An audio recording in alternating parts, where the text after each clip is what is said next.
limit is basically if you've got a beam, if you go 1 in 300, right? The limit is 1 in 300. That means if you got say a 5 meter beam, it's the maximum amount it can deform is 5,000 millimeters divided by 300, whatever that is, right? So it's a deflection limit. So we can just put a number. Let's just put a few standard. Put some standard ones in here so people can select. Okay. So I suggest you go select both of them. Oh no, just select one of them to start off with, sorry. And go data and data validation. Now let's just we'll type them in. Okay, so we've got list, and let's just go up in 50s,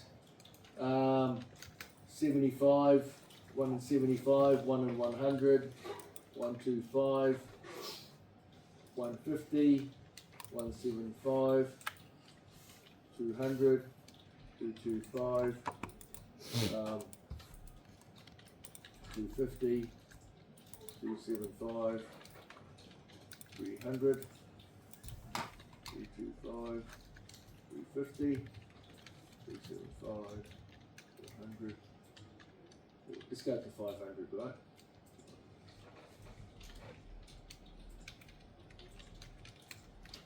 So I've just gone up in 25, starting from 50.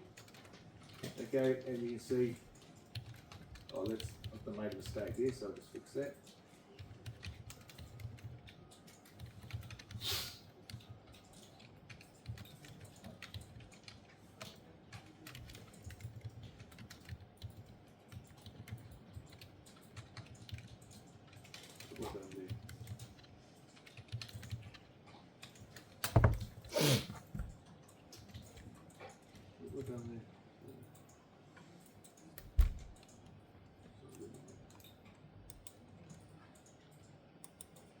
So it's quite hard to edit.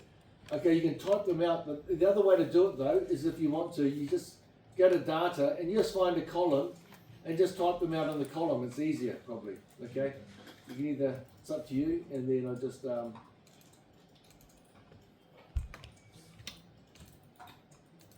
can go to 500 or 600, not too. So that's probably easier than typing it in. Okay, so type it in, find a column in your data, type it in, and then select. Yeah, that's probably the better way to do it. And then just select it.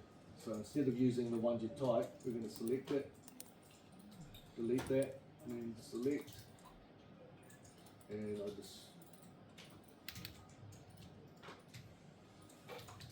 Well, 50 is not real. I'll change it to, yeah, 1 and 2, okay, 1 and 2. Okay, so then now I've got them rather than, you can type them out, it's easier actually to type, put it in a column and then select it, okay?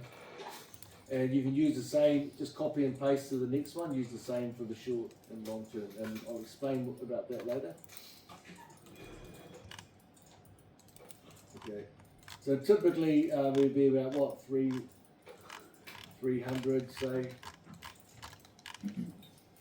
Could you be more?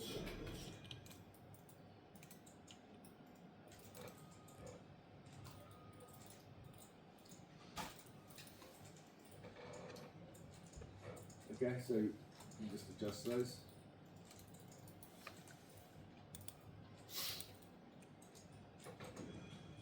Okay, so you set up the first part of your spreadsheet, right? Once you've done that. And I'm not too fussed if you get some of the numbers not the same as me. I mean, in terms of the validation, as long as they're sensible. So I've got 25 to 600, probably 25 is too low. Doesn't matter, but it's just I just want to see that you can do the validation on the.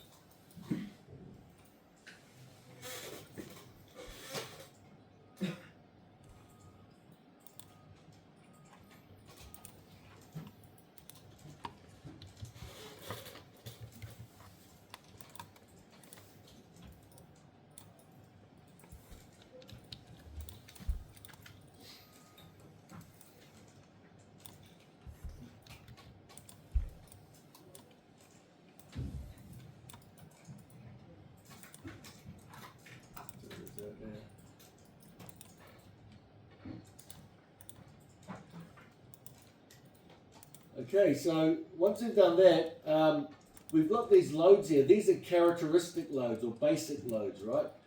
Those are the loads that are they're not factored yet. For design, we have to apply a factor of safety, don't we? And remember when we did gravity loading, it's 1.2 G plus 1.5 Q, isn't it? Another option is 1.35 G, so you've got to do both and then see which is the bigger, okay? So here, I want you guys to put a formula. We're going to use a formula. So these grey cells, the user doesn't change them. The user only changes the values of the yellow cells. And there's a calculation here, right, that's done. So for permanent, we've got 1.35 Wg and 1.2 Wg plus 1.5 Q, right?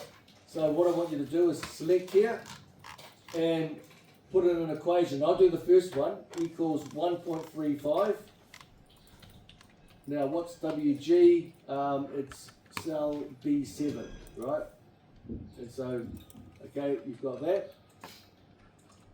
And I want you to do 1.2 plus 1.2 G plus 1.5 Q. You guys do that.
Put the bracket.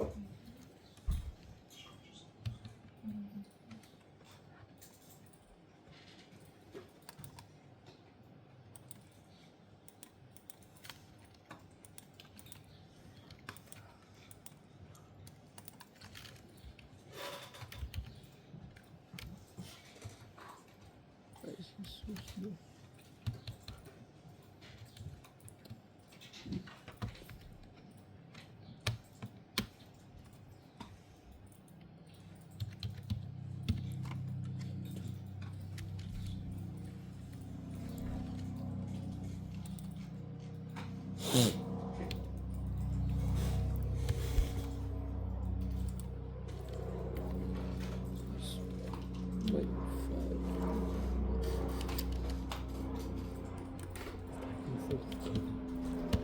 5. It's it. I think it's it.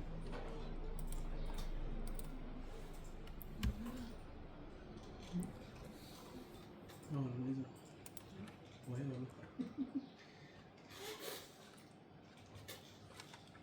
Okay, so this is 1.2 times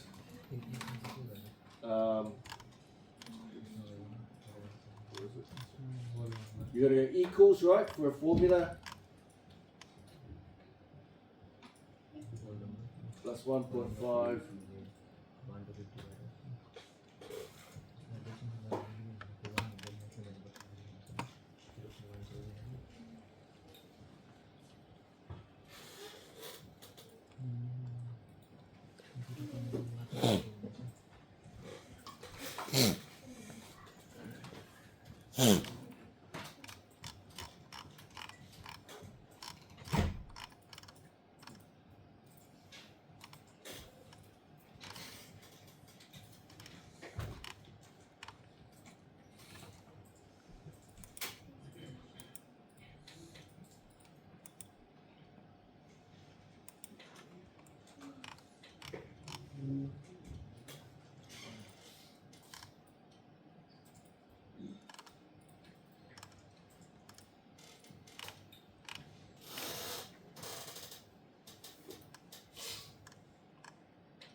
right? You're updating the factored loads, right? So the factored loads are what we're going to use to find bending moments, shear forces, to find the actions.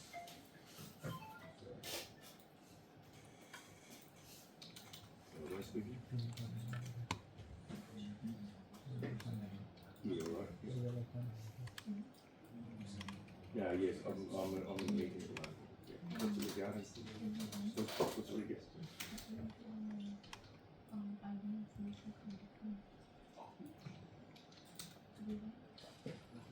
Oh, can you get hold of her? She'll tell me what to do. Just text her or something. Okay. Yeah, okay.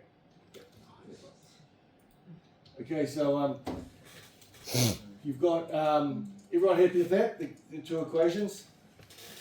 Okay, so these, what do we mean by factor loads? Those are the ones that we use to find the design, right? We don't, they apply, basically they've applied safety factors to the loads. They've increased the loads above what they actually will be. Now what we want is the depth of the beam section and the width of the beam section. Now, we've selected the section size here. So based on what we select, we want this to go into here. So one way you can do it is this. You can go equals left. Now the depth is I'll just show you. The depth is the first number and the width is the second number. So how do I get this first number? I just go left and I select that, right? Left, select that, and I could have 2 digits. I want the first 2 characters on the left, which would be fine, but if I go, what happens if I go 140, I'd only get 14. So what I do is I'll just select the first 3, right? And that means if I select 70, that's still okay, right? Because I've got a space here. We'll go 70 and a space behind it, and it doesn't really matter, okay? So if I, there's 190, and it'll still, even if it's got 70, 90, 1, 2, 3, 9's the first character, 0's the second character, and the third character is a space. It doesn't matter because it will still treat it as a number. So if I go say 90 times 3, it'll still be 270. So that's fine. Okay, so that's the way to get the depth of the beam section. Okay, so if I select anything like that, right, it updates it. Now I want you to get the width of the beam section, which is that second number. Okay, so try that.